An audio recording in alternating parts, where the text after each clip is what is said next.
নমস্কার বন্ধুরা, আজকে নতুন একটা ব্লগে স্বাগত জানাই আপনাদের। আমি রঞ্জন।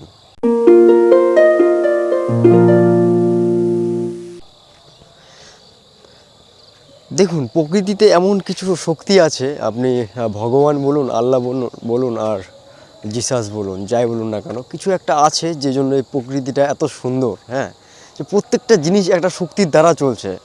এই যেমন পৃথিবীতে যা কিছু আছে, যা কিছু গাছপালা, বন জঙ্গল, পাহাড় পর্বত, সমুদ্র, সব কিছুই কিন্তু যে কোনো একটা ওই শক্তির দ্বারা চলছে। একা একাই বড় হচ্ছে। আমরা কে জানতাম যে কোনটা খাওয়ার জিনিস? কেউ তো আমরা সৃষ্টি করেছি, আমরা মানুষই সৃষ্টি করেছি। কিন্তু আর গাছপালা, পাহাড় পর্বত তো আর মানুষ সৃষ্টি করেনি। মানুষ এগুলোকে চিহ্নিত করেছে, যেটা এই পাহাড়, এটা এই ফল, এটা এই সবজি। সব কিছুই তো জঙ্গল ছিল মনে হয়। তারপর থেকে মানুষ চিহ্নিত করলো, ও আচ্ছা এটা বেগুন, এটাকে খাওয়া যায়, এটা আলু, এটাকে খাওয়া যায়। আচ্ছা, এটা বিচুতি পাতা, এটা খাওয়া যায় না। এটা বিষাক্ত পাতা, এটা খাওয়ানো যায় না। এটা বিষাক্ত গাছ, এই গাছের কোনো কিছুই খাওয়া যাবে না। এটা বিষাক্ত ফল, এই ফলের কিছুই খাওয়া যাবে না। তো প্রত্যেকটা জিনিস আসে এবং যায়। ব্যর্থতা, হতাশা, সুযোগ, বাধা বিপত্তি, এগুলো আসে। কোনো ভালো ভালো সুযোগও আসে বাধা বিপত্তির সাথে সাথে। তো এগুলো আমাদেরকে এর জন্য আমরা তৈরি থাকি আর না থাকি, আমরা কিন্তু কিছু করতে পারবো না এর ওপরে। এগুলো আসতেই থাকবে। হ্যাঁ, যেমন শীত শুরু হচ্ছে কেবল, তো কার্তিক মাস তো আস্তে আস্তে চলে যাচ্ছে। সনাতন ধর্মীরা যারা আছেন তারা এই মাসটা গোটা মাসই ওই নাম সংকীর্তন করে। আপনারা হয়তো শুনতে পাচ্ছেন,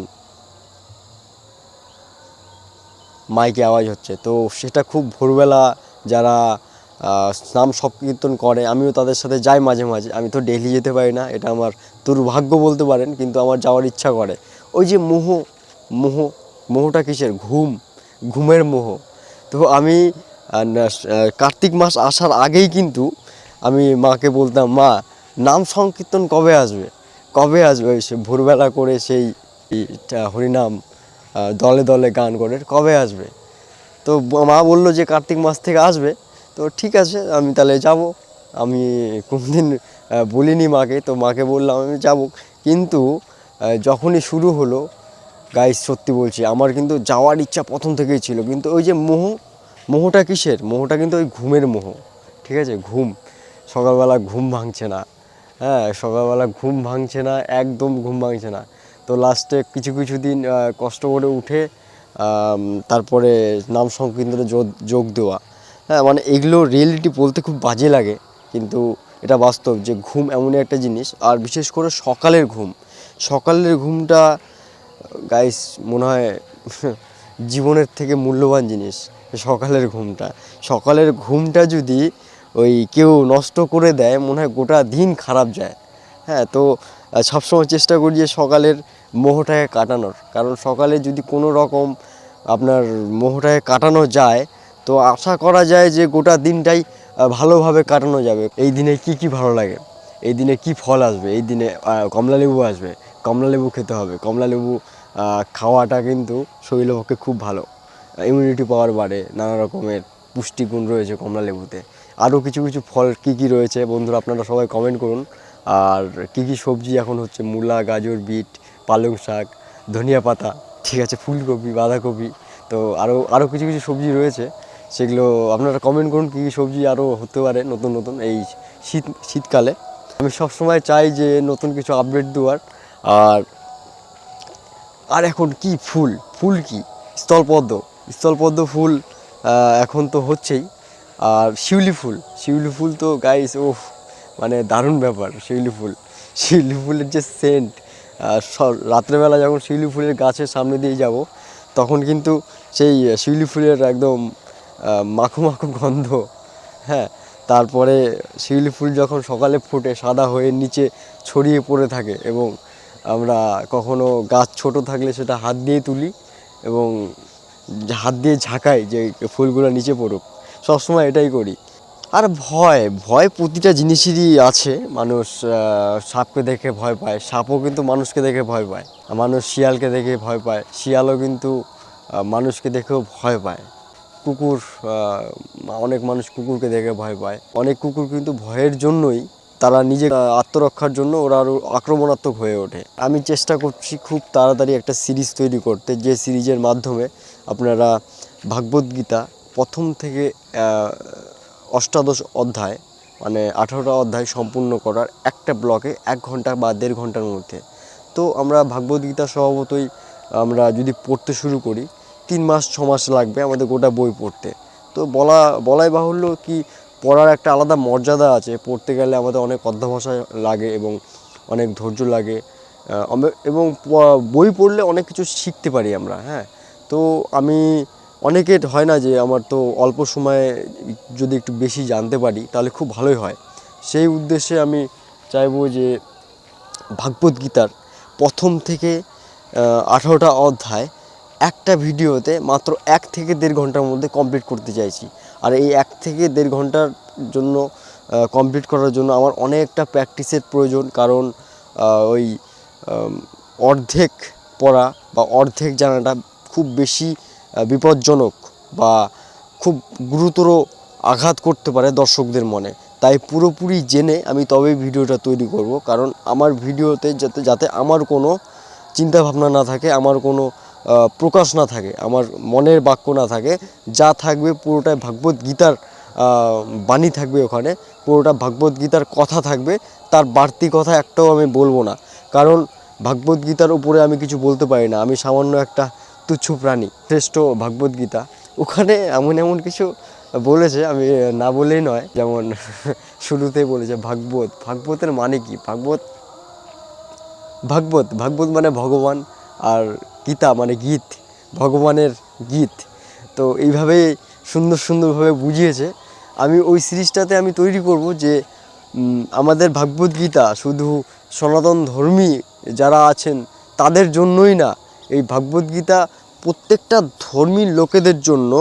যে অনেকে হয় না, ও আচ্ছা আমি তো হিন্দু না, আমি তো খ্রিস্টান, আমি তো মুসলিম, তাহলে কি এটা আমাদের জন্য না? না, ব্যাপারটা সেভাবে অ্যাপ্লিকেবল না। ভাগবত গীতা হচ্ছে আমাদের জীবনের ম্যানুয়াল, আমরা জীবনটাকে কীভাবে অতিবাহিত করতে পারি। আমি সেই উদ্দেশ্যেই কিন্তু ভাগবত গীতাটা ওই সিরিজটা তৈরি করব, যে আমি এখান থেকে কি শিখে আমি সমাজে অ্যাপ্লাই করতে পারবো বা আমি মার্কেটে অ্যাপ্লাই করতে পারবো, যার জন্য অ্যাপ্লাই করতে পারবো। অ্যাপ্লাই করে আমরা কি এমন ফিডব্যাক পাবো যে আমরা অর্জুন মানে অর্জুন কিন্তু আমাদেরকে বোঝাচ্ছে, সাধারণ মানুষ আমরা অর্জুন, ঠিক আছে, কিন্তু অর্জুন তো ওই অর্জুন আলাদাই অর্জুন, ভগবানের সমতুল্য। তো আমরা কিন্তু অর্জুন মানে ভগবান যেমন অর্জুনকে বলেছে, তেমন ভগবান আমাদেরকেই বোঝাচ্ছে আর কি, যে আমরা যাতে কোনো কিছুতে ভয়ভীত না থাকি, আমরা যে কাজের জন্য এসেছি সেই কাজ করব এবং ভগবানের নাম করে যাব, বিরতি থাকবো না। কারণ অলসতা সবসময় দরিদ্রতা এবং দুঃখ কষ্ট অসুস্থ আনে।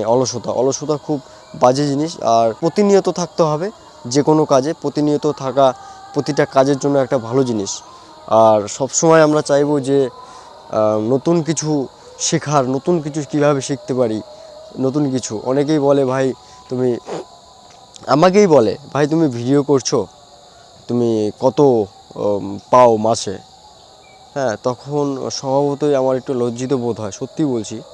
কারণ আমি অনেক দিন ধরে ভিডিও করছি। হ্যাঁ, আমার জুনিয়র যারা আছে তারা কিন্তু অনেক সাকসেস পেয়ে গেছে, ইনকামও করছে কিন্তু। হ্যাঁ, অনেক সাবস্ক্রাইবার বেড়ে গেছে, ফলোয়ার্স বেড়ে গেছে, 10 লাখ 12 লাখ 20 লাখ সাবস্ক্রাইবার পর্যন্ত হয়ে গেছে, যারা আমার পরে শুরু করেছে।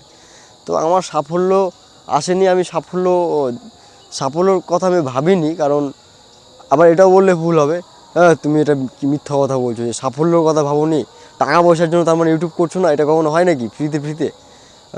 টাকা পয়সাটা আমি সবসময় ভেবেছি ওটা বাই প্রোডাক্ট, ওটা কাজ করতে করতে হবে।